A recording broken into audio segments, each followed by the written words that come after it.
શ્રી વલ્લભ જ્યાં જ્યાં પધાર્યા છે ત્યાં એ લીલાઓ પ્રગટ થઈ છે. અને જે જે તીર્થોમાં પણ પધાર્યા એ તીર્થોના દેવતાઓ પણ આધિદૈવિક સ્વરૂપે પ્રગટ થઈ અને મહાપ્રભુજીના મુખે ભાગવતજીનું પારાયણ કરી શ્રવણ કરવા માટે ત્યાં પ્રગટ થયા છે.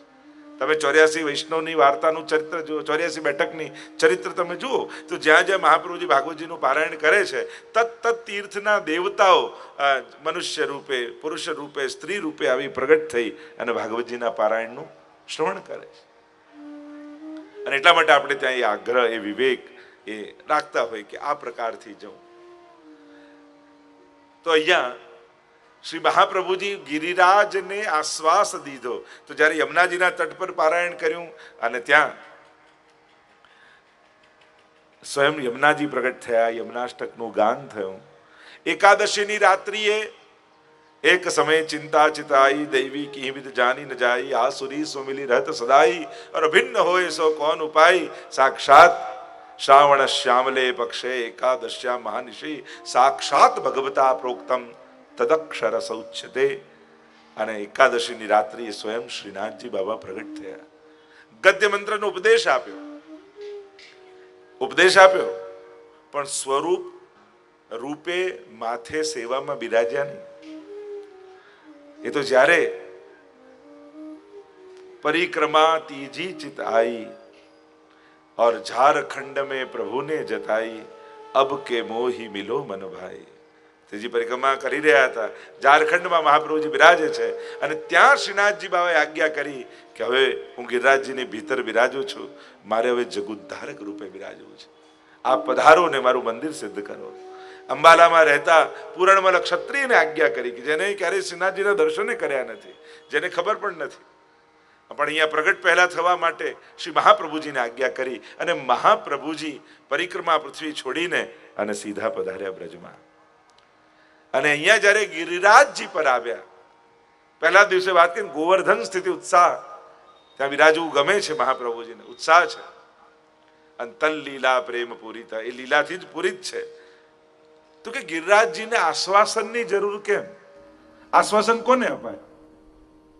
જેને કોઈ દુઃખ હોય એને આપણે આશ્વાસન આપીએ. કોઈ વાતથી કોઈ દુઃખી હોય તો આપણે જેને આશ્વાસન આપીએ. તો અહીંયા વલ્લભાખ્યાનમાં શબ્દ પ્રયુક્ત કર્યો, ગિરિરાજને આશ્વાસ દીધો ધરી કોમલ ચરણ અને હરખેત સામ આવ્યા શ્રી ગોવર્ધન ઉદ્ધરણ. ગિરિરાજજીને શું દુઃખ હતું? હરિદાસ વર્ય છે ને ગિરિરાજ બાબા. અને ભક્તોને દુઃખ કયું હોય? વૈષ્ણવ દેહ મળ્યો, લીલાના જીવ છીએ, મહાપ્રભુજીના સેવક થયા, પણ હજી આ દેહથી ભગવત સેવા નથી થતી. ભક્તને સૌથી મોટું આ જ દુઃખ છે, ભક્તનો આ જ સૌથી મોટો તાપ છે. એટલે હું તો ઘણી વાર કહું, જીવનના દુઃખોને સમાપ્ત કરવા માટે કોઈ એવું સુખ નથી જે આપણા દુઃખોને સમાપ્ત કરી શકે. દુઃખનો અંત ક્યારે પણ સુખથી નહીં આવે, કારણ કે એ જ સુખ જેને આપણે સુખ માનીએ છીએ, થોડા સમય પછી એ જ દુઃખનું કારણ થઈ જાય છે. જે કાર આવી તમને સુખ આપ્યું, વર્ષ પછી એ જ બગડે તો એ જ દુઃખનું કારણ બની જાય. જે ઘર મળ્યું અને સુખ થયું, ઘણી વાર એ તૂટે બગડે થાય તો એ જ દુઃખનું કારણ બની જાય. જે સ્વજન મળ્યા સુખ થયું, ઘણી વાર એ જ દુઃખના કારણે. આવેલા ને મેળવેલા સુખો જ આપણા જીવનમાં દુઃખના સૌથી મોટા કારણ છે. એટલે કોઈ સુખ દુઃખનું વિરામ ન કરી શકે, પણ સાચા દુઃખનો અનુભવ, સાચા દુઃખનું ભાન એ જ સંસારના સર્વ દુઃખોની સમાપ્તિ કરી શકે. અને વૈષ્ણવનું સાચું પરમ દુઃખ કયું છે? તો કે ભગવાન કૃષ્ણથી વિખુટા પડે હજારો જન્મોનો અંતરાય થયો છે. અને એ કૃષ્ણની પ્રાપ્તિ માટેનું જે તાપ ક્લેશનો આનંદ જેના હૃદયમાં તિરોધાન થઈ ગયો છે. એક તો વિખુટા પડ્યા એ તો સમજાય, એ તો દુઃખ છે, પણ પાછો મળવાનો એ તાપ ખતમ થઈ ગયો, એનું ભાન નથી. એ ભગવત વિયોગનું દુઃખ એ જ સર્વોચ્ચ દુઃખ છે દૈવી જીવ માટે, કે ફરી ભગવત લીલામાં, ફરી ભગવત સેવામાં અમારી પ્રાપ્તિ ક્યારે થશે? એ જ્યારે તાપ હૃદયમાં પ્રગટે છે ને, ત્યારે સંસારના સમસ્ત કલ્પિત દુઃખો સમાપ્ત થઈ જાય છે. સાચા દુઃખનું ભાન જ કલ્પિત દુઃખોનો વિરામ હોઈ શકે. બાકી કોઈ સુખ કે સાધન ક્યારે પણ દુઃખની આત્યંતિક નાશ ન કરી શકે, સંપૂર્ણ નાશ ન કરી શકે. યચ્ચ દુઃખમ યશોદાયા નંદાદિનાંચ ગોકુલે ગોપિકાનામ તુ યદ દુઃખમ તદ દુઃખમ શ્યાન મમ ક્વચિત. નિરોધ લક્ષણમાં મહાપ્રભુજી સ્વયં વિનંતી કરે છે આ દુઃખની. યચ્ચ દુઃખમ યશોદાયા, જે યશોદાજીને દુઃખ થયું ભગવદ વિરહનું. નંદાદિનાંચ ગોકુલે, નંદાદી ગોપોને જે ગોકુલમાં દુઃખ થયું, જે ગોપીજનોને દુઃખ થયું, એવું દુઃખ મને આપજો. ભાગ્યશાળી હોય, સૌભાગ્યશાળી હોય ને, એના હૃદયમાં ભગવત પ્રાપ્તિનો તાપ પ્રગટ થાય.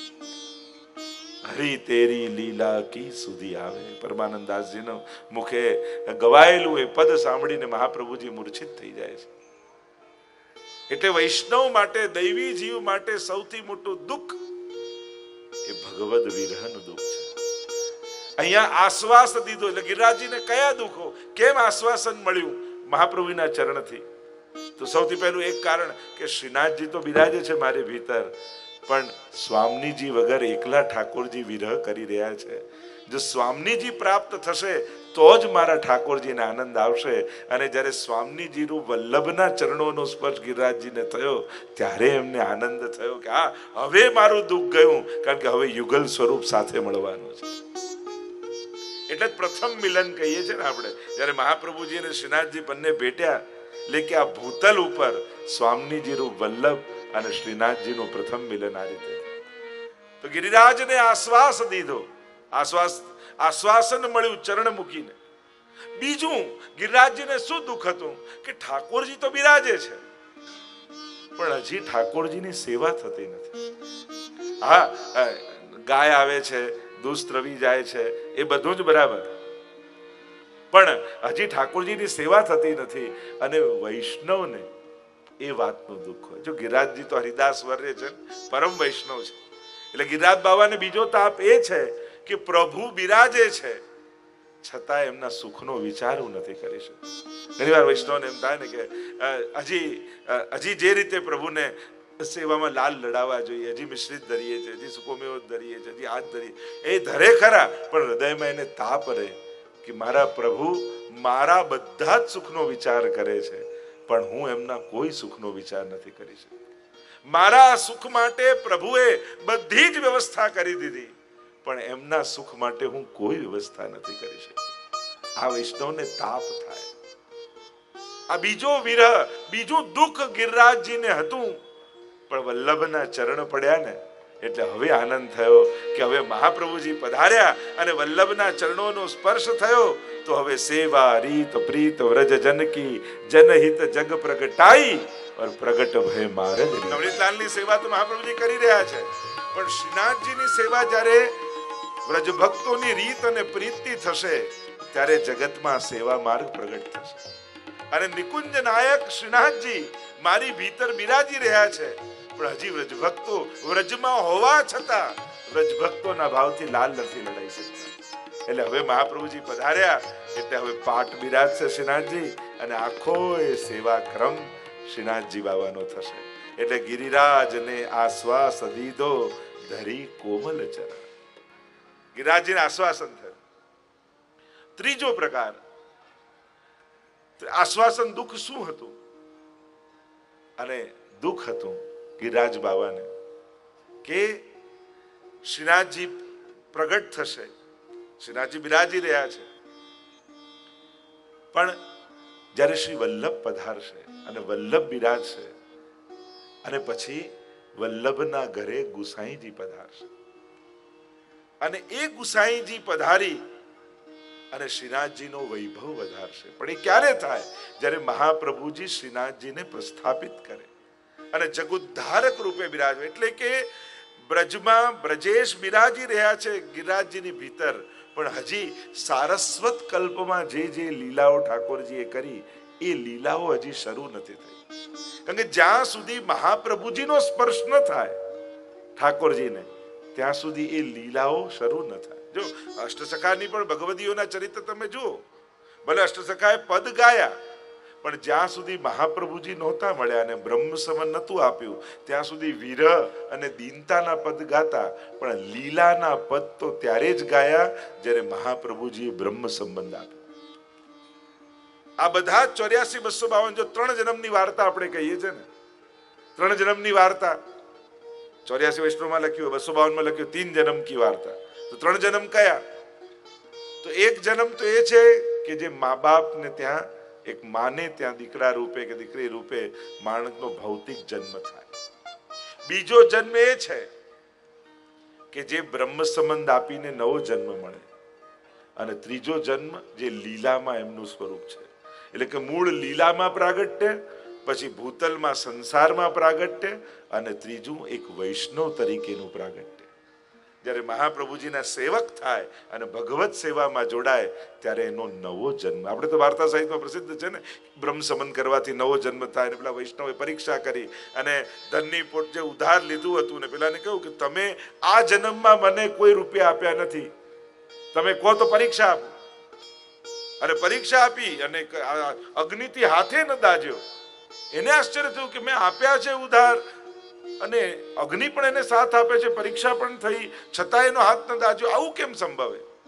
તો કે બ્રહ્મ સમન પહેલા તે આપ્યા હતા, બ્રહ્મ સમન પછી તો મારો નવો જન્મ થયો એટલે આ જન્મમાં મેં ગ્રહણ નથી કર્યું.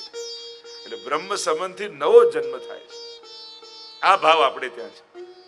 તો શ્રી ગિરિરાજ બાવાને એમ થયું, લીલામાં મારું પ્રાગટ્ય થયું, અહીંયા શ્રીનાથજી બાવા પધાર્યા અને વ્રજમાં હું આવી ગયો, પણ શ્રી વલ્લભનો સ્પર્શ થશે ને તો ઠાકોરજીની સેવાનો અધિકાર મને મળશે. શ્રી સ્વામીજીની કૃપા થકી ત્યાં તો અધિકાર છે, પણ અહીંયા લીલામાં આ ભૂતલ ઉપર શ્રી વલ્લભના સ્પર્શથી મને જે સારસ્વત કલ્પમાં પણ લાભ નહોતો મળ્યો એ લાભ હવે શ્રી વલ્લભની કૃપાથી કલયુગમાં મળવાનો છે. કારણ કે સારસ્વત કલ્પમાં ગિરિરાજ બાવા, અરે હું તો કહું યશોદાજીને પણ, હું તો વૈષ્ણવને એટલા ભાગ્યશાળી કહું છું કે યશોદાજીને તો 11 વર્ષ ને 52 દિવસ જ સેવા મળી હતી. તમારા ઘરે તો 50 વર્ષથી ઠાકોરજી બિરાજે છે. એટલે જે સુખ યશોદાજીને નથી મળ્યું એ લાભ, એ સુખ અને સૌભાગ્ય મહાપ્રભુજીની કૃપાથી તમને મળી રહ્યું. તમારે ત્યાં તો પેઢીઓથી ઠાકોરજી બિરાજે છે. એટલે વ્રજવાસીઓને પણ 11 વર્ષ શું, તો જે સુખ સેવાનું સારસ્વત કલ્પમાં ગિરિરાજજીને નહોતું મળ્યું એ મહાપ્રભુજીના ચરણ પધરાવાથી સેવા રીત પ્રીત વ્રજ કેટલા, એટલે કે જે સારસ્વત કલ્પમાં પણ સુખ ગિરિરાજ બાવાને નથી મળ્યું એ સુખ શ્રી મહાપ્રભુજીએ પધારીને ગિરિરાજજીને આપ્યું છે. કારણ કે આવા અષ્ટયામની સેવાનું સુખ ત્યાં સારસ્વત કલ્પમાં મળ્યું નથી. કારણ કે ત્યાં ભીતર સેવા થાય, પણ ગિરિરાજ બાવાની ઉપર જે ગુસાઈજીએ સેવા ક્રમ, એટલે કે ગુસાઈજીનો સેવા ક્રમ તો એવો છે કે સારસ્વત કલ્પમાં પણ જે સૂક્ષ્મ શ્રમ ઠાકોરજીને પડતા હતા એ પુષ્ટિ માર્ગના સેવા ક્રમમાંથી કાઢી દીધા. એટલે કે યશોદાજીના પ્રકારમાં પણ જે સૂક્ષ્મ ક્રમો હતા જેમાં શ્રમ રૂપ હતા એ આપણા સેવા ક્રમમાં નથી થતા. ફૂલન કી ગાદી, ફૂલન કે તકિયા આપણે ત્યાં પદ સાહિત્યમાં આવે, પણ સેવા ક્રમમાં ક્યારે ફૂલની ગાદી નથી બીજાવતી. કારણ કે ત્યાં તો ઠાકોરજીને શ્રમ પડે. ધરી અંગીઠી સુખદાયી રુચિ રુચિ સખિયન, તો સૈયા મંદિરમાં અંગીઠી નથી આવતી. એટલે કે એવા તો ઘણા કડવો તેલ તરી રાખ્યો, નિત્યલીલામાં તમે જુઓ મિર્ચન કે શાક આદિ, તો ત્યાં સેવા ક્રમમાં નિત્યલીલામાં યશોદાજીને ત્યાં છે, પણ ગુસાઈજીના સેવા ક્રમમાં નથી આવતું, એ નથી વપરાતું. એવા ઘણા ક્રમો હતા જે સારસ્વત કલ્પમાં યશોદાજીના ઘરે બિરાજતા અને ત્યારે વ્રજભક્તો કે યશોદાજી લાલ લડાવતા, એમાં જે સૂક્ષ્મ શ્રમો પડતા ને એ આપણા સેવા ક્રમમાંથી ગુસાઈજી મહાપ્રભુજી કાઢી દીધા. એટલે જે સુખ શ્રી વલ્લભ અને ગુસાઈજી આપ્યું એ તો યશોદાજીના ઘરે ન મળ્યું. એટલે ઠાકોરજી પોતે બોલ્યા, રહ્યો મોહે શ્રી વલ્લભ ગ્રહ ભાવે, ભોગ શ્રૃંગાર યશોદા મૈયા, શ્રી વિઠ્ઠલનાથ કે હાથ કો ભાવે. તું ડરી માખન દૂધ छिपावे, તું તો ઘણું બધું હોય એમાંથી થોડું થોડું કાઢી કાઢીને મને આપે છે, અને ગુસાઈજી તો બધું જ ભોગ ધરી દે છે. સર્વ સમર્પિતમ ભક્ત્યા કૃતાર્થોસી સુખી ભવ. સર્વ સમર્પણ કરીને સુખી થઈ જા. તો એવા તો ઘણા ચર્ચાઓના વિસ્તાર છે. તો ગિરિરાજને આશ્વાસ દીધો ધરી કોમલ ચરણ. એટલે શ્રી મહાપ્રભુજીના ચરણ ગિરિરાજજી પર પધાર્યા અને ગિરિરાજ બાબા અતિ પ્રસન્ન થઈ ગયા કે હવે માદરી ભીતર બિરાજતા શ્રીનાથજીને પરમ સુખ મળશે. ગઈકાલે જે આપણે ચર્ચા ભગવત સ્વરૂપ ગિરિરાજ બાબાની ચર્ચા કરી રહ્યા હતા, ગોવર્ધન યાગની ચર્ચા કરી રહ્યા હતા, અને ત્યાં શૈલોસ્મી કહી અને હજારો ભુજાઓ ધારણ કરી ગિરિરાજ બાબાએ. જો આપણે ત્યાં હજારો ભુજા ધારણ કરનારા, એક તો સુદર્શનજીના જ્યારે દર્શન કરીએ ત્યારે એમાં સુદર્શન રૂપ શ્રીનાથજીના દર્શન થાય, યા ગીતાજીમાં વિરાટ સ્વરૂપ પરમાત્માના દર્શન કરીએ ત્યારે દર્શન થાય. પણ એક શૈલોસ્મી કહીને સહસ્ત્ર ભુજા ધારણ કરી ગિરિરાજ બાબાએ. ત્રણેયમાં ફરક છે. સુદર્શનજીમાં તો હથિયારો છે હાથમાં જુદા જુદા, અને વિરાટ સ્વરૂપમાં પણ તે તો ભક્તની રક્ષા આદિ માટે છે. પણ ગિરિરાજ બાબા હજારો હાથ એટલા માટે ધારણ કરે છે કે જેમ સહસ્ત્ર રસના ક્યો ન દઈ વિધાતા, 41 પદમાં કહીએ ને કે આ એક જ જીવવા ગુણ અપાર મુખ એક કહાં લો વર્ણીએ, કે અનંત ગુણ ભૂષિત એવા યમુનાજી કે અનંત ગુણોથી ભૂષિત, અને ગાવા માટે એક જીભ. આ તો આખો દરિયો મૂક્યો હોય ને આપે ચમચી કે લો આનાથી ઉલેચો, હવે સંભવ થાય? તો સહસ્ત્ર રસના ક્યો નથી, યા શેષ સહસ્ત્ર મુખ નિષદિન ગાવત તોહુ પાર ન પાવત તાહી પાવો. કે પ્રભુના ગુણ પણ એવા છે કે શેષ નાગ હજારો મુખોથી એના ગુણ ગાય છે, છતાંય ગાય નથી ગાઈ શકતા. તો સહસ્ત્ર રસના ક્યો નથી, તો હજારો જીભ કેમ ના આપી? તો ગિરિરાજ બાબાએ વિચાર કર્યો કે પ્રભુની તો કેટલા પ્રકારની સેવાઓ છે, કેવા પ્રકારના ઉત્સવો ને કેટલા મનોરથો, આ બે હાથથી આ બધી સેવાઓ કેમ પહોંચાય? એટલે હજારો હાથ ગિરિરાજ બાબાએ શેના માટે ધારણ કર્યા? ભગવત સેવા માટે ધારણ. ઘણી વાર સેવામાં પહોંચતા હોય તો વૈષ્ણવને એમ થાય કે આ બે હાથથી તો નથી પહોંચાતું. હવે આમ હજારો હાથ હોય. જો હું તો હંમેશા કહું, દર્શન કરતા હોય ત્યારે હંમેશા ઠાકોરજી પાસે ઉભા રહીને એવો ભાવ રાખો કે આ બે જ આંખ કેમ આપી? રોમ રોમમાં આંખો હોત તો રૂવાડે રૂવાડેથી આપના સ્વરૂપામૃતના પાન કરત. જ્યારે કથા સાંભળવા બેસીએ ત્યારે એવો ભાવ રાખો, આ બે જ કાન કેમ આપ્યા? જો પૃથ્વીરાજાની જેમ કે હજારો કાન હોત રોમ રોમમાં તો રૂવાડે રૂવાડેથી આપની કથામૃતનું પાન કરત. ગુણગાન કરતા હોય ત્યારે એવો ભાવ રાખો કે આ એક જ જીભ કેમ આપી? રૂવાડે રૂવાડે જીવવા હોત તો આપના ગુણગાન કરત. એમ સેવા કરતા હોય ત્યારે એવો ભાવ રાખો, આ બે જ હાથ કેમ આપ્યા? હજારો હાથ હોત તો કોઈ બે હાથથી માળા બનાવત, બે હાથથી શિંગાર કરત, બે હાથથી જારી ભરત, બે હાથથી બુહારી કાઢત, બે હાથથી સજાવટ કરત. આવા હજારો હાથ હોત તો હજારો હાથથી આપની સેવા થાત. તો અમારા ગિરિરાજ બાબા સહસ્ત્ર ભુજા એટલા માટે ધારણ કરે છે કે હજારો હસ્તથી ભગવત સેવા થઈ શકે, ભક્તો પર કૃપા થઈ શકે.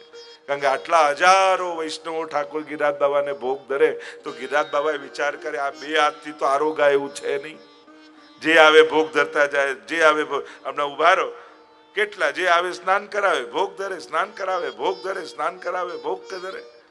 ત્યારે ગિરિરાજ બાબાને થાય કે મારે તો બધાના મનોરથ પૂરા કરવા છે અને આ બે હાથથી કઈ આરોગાય એવું છે નહીં. એટલે હજારો ભુજાઓ ધારણ કરી ગિરિરાજ બાબા એને આરોગે છે. એટલે શાસ્ત્ર એટલે સહસ્ત્ર ભુજાધર. અન્નકૂટમાં આ બધા જ વ્રજવાસીઓ આટલી સામગ્રી ધરી તો વિચાર કર્યો કે આ બે ભુજાથી તો આરોગાય એવી છે નહીં, એટલે સહસ્ત્ર ભુજાથી ધારણ કરી. આપણે ત્યાં એમ કહેવાય છે કે અમારા પૂર્વજ રમણ પ્રભુ સાક્ષાત ગોકુલનાથજીનું સ્વરૂપ કહેવાય. છોટે મદન મોહનજી પાસે આજે પણ એમના બેઠકજી છે. સૌથી પહેલો 56 ભોગ ગિરિરાજજીને એમણે આરોગાવ્યો, અને એટલો 56 ભોગ એટલો મોટો સુરભી કુંડ પર થી ધરી સામગ્રી તે છેક દંડવતી શિલા સુધી સામગ્રી આવી, એવો એમનો મનોરથ.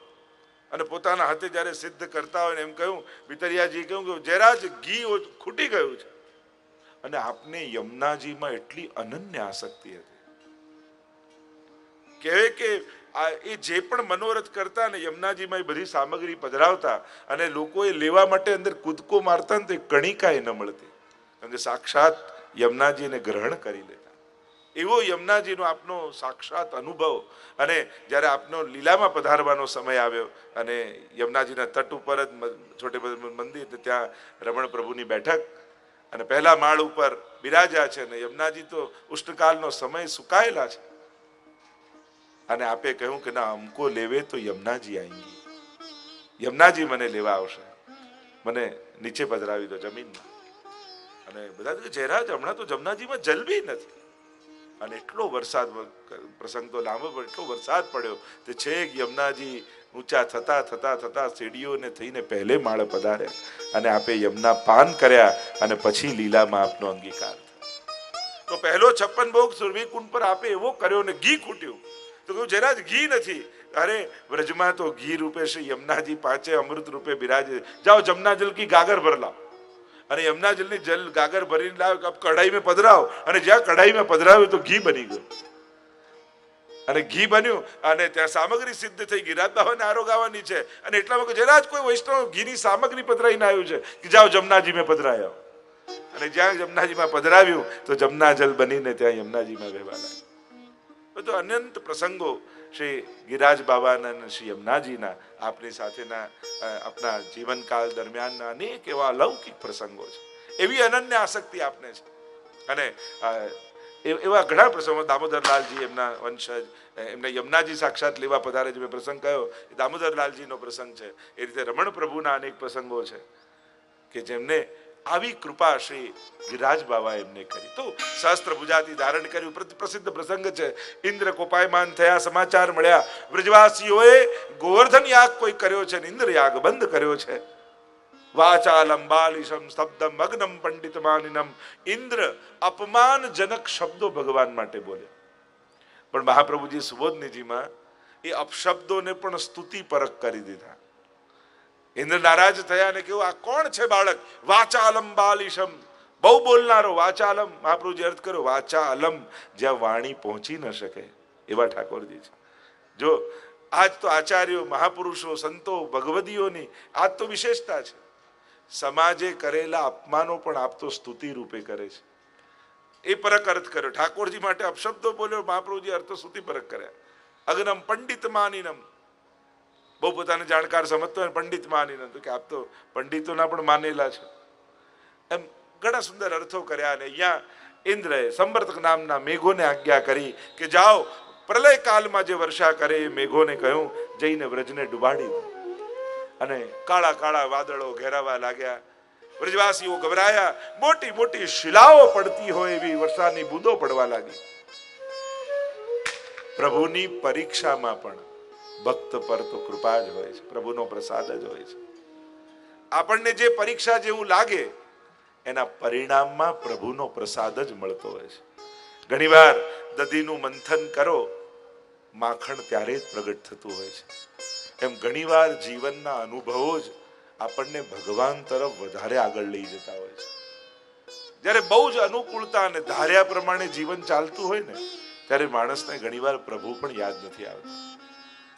જ્યારે પોતાનું ધાર્યું ન થાય ત્યારે વિચાર આવે કે આ કોનું ધાર્યું થયું, આવું કોણે વિચાર્યું? અને ત્યારે એને પ્રભુની સુધી આવતું હોય છે. એટલે કુંતાજી પ્રભુ વિપદ સંતુ ન સસ્વદ, સંકટો અને વિપત્તિઓથી મારું જીવન ભરો. કેમ? કારણ બધું મારું ધાર્યું થશે ને તો મને એમ લાગશે કે આ જીવન તો મેં જેવું વિચાર્યું એ રીતે ચાલે છે. પણ જ્યારે મારું ધાર્યું નહીં થાય ત્યારે મને ભાન આવશે કે ધાર્યું તો ધણીનું થતું હોય છે, ધાર્યું તો પ્રભુનું થતું હોય છે. ચિત્ત તું સિદ્ધને ચિંતા કરે, કૃષ્ણને કરવું હોય તે કરે. પ્રભુ ઘણીવાર આપણા અસમર્થતાનું ભાન કરાવે. કારણ કે માણસને એની સફળતાઓ ઘણીવાર એના પતનના કારણ બની જતી હોય છે. એમ થાય કે બધું પ્લાનિંગ. બે વાતમાં ઠાકોરજીને બહુ હસવું આવે. એક માણસ જયારે એવું બોલે ને, મેં મારા ફ્યુચરનું બધું જ પ્લાનિંગ કરી રાખ્યું છે, હવે મને કોઈ ચિંતા નથી, ત્યારે ઠાકોરજીને હસવું આવે કે આ તારું પ્લાનિંગ છે, મારું કંઈક જુદું છે. એટલે જયારે માણસ એમ કે મેં મારું બધું ફ્યુચરનું બધું જ પ્લાનિંગ કરે, ત્યારે ઠાકોરજીને બહુ હસવું આવે. અને બીજું માણસ એમ કે હું છું એટલે બધું ચાલે છે ને હું નહીં હોઉં ત્યારે ખબર પડે કેમ ચાલે. ઠાકોરજી કે તને ચલાવતા મેં જ શીખવ્યો છે, એટલે તારા જવાથી કાંઈ ફેર પડવાનો નથી. ભગવાન, હું તો કહું ને કે દુનિયામાં ભગવાને કોઈને એટલા મહત્વના બનાવ્યા જ નથી જેનાથી ભગવાનનું કામ રોકાઈ જાય. જેનાથી પ્રભુનું કામ રોકાય. એટલો મહત્વનો આ દુનિયામાં કોઈ માણસ નથી. અરે દેવતાઓના પણ ઈચ્છાઓ નથી ચાલતી પ્રભુની આગળ, તો સાધારણ મનુષ્ય, અને એમાં પણ બીજા કોઈનો ગુલામ હોય કે ન હોય, પણ માણસ પોતાની ઈચ્છાઓનો તો ગુલામ છે જ, પોતાના મનનો ગુલામ તો છે જ. જરૂર નથી કે આપણો બીજો કોઈ દેખાતો માણસ માલિક હોય. એમ બીજાની ગુલામી માણસને ગમતી નથી, પણ મનની ગુલામી માણસને બહુ ગમે છે.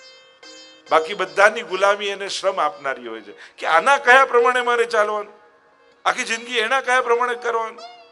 ક્યારે મનને આવો ક્વેશ્ચન કર્યો છે? તું કે એમ જ મારે કરવાનું? ના, હું તો વલ્લભ કહેશે એમ કરીશ, તારું કહ્યું નહીં કરું. મારા ગુરુ કહેશે એમ કરીશ, તારું કહ્યું. ક્યારે આવો અપોઝ કર્યો છે મનને?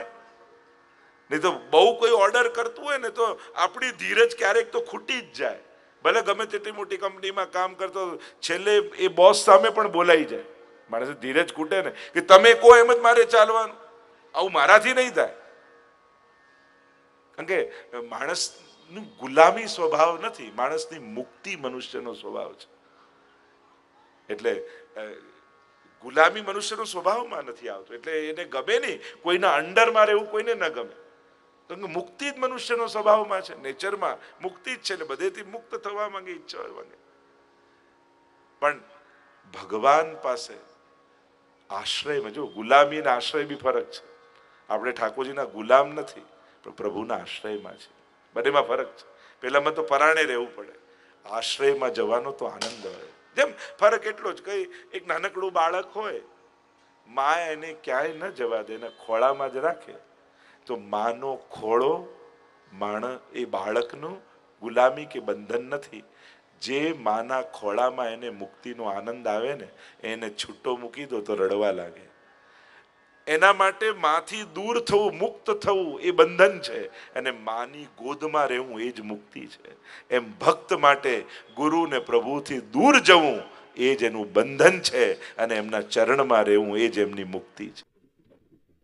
શ્રી પ્રભુને પ્યારા શ્રી યમુનાજીના લાડીલા એવા રસિક સત્સંગી વૈષ્ણવોને જે શ્રીના આ વચનામૃત ગમ્યા હોય તો આ વિડીયોને લાઈક કરજો, શેર કરજો અને કમેન્ટ બોક્સમાં જય શ્રી કૃષ્ણ જરૂર લખજો. અને અમારી ચેનલ શ્રી વલ્લભને સબસ્ક્રાઈબ કરવાનું ભૂલશો નહીં. સર્વે વહાલા વૈષ્ણવોને ભાવથી જય શ્રી કૃષ્ણ.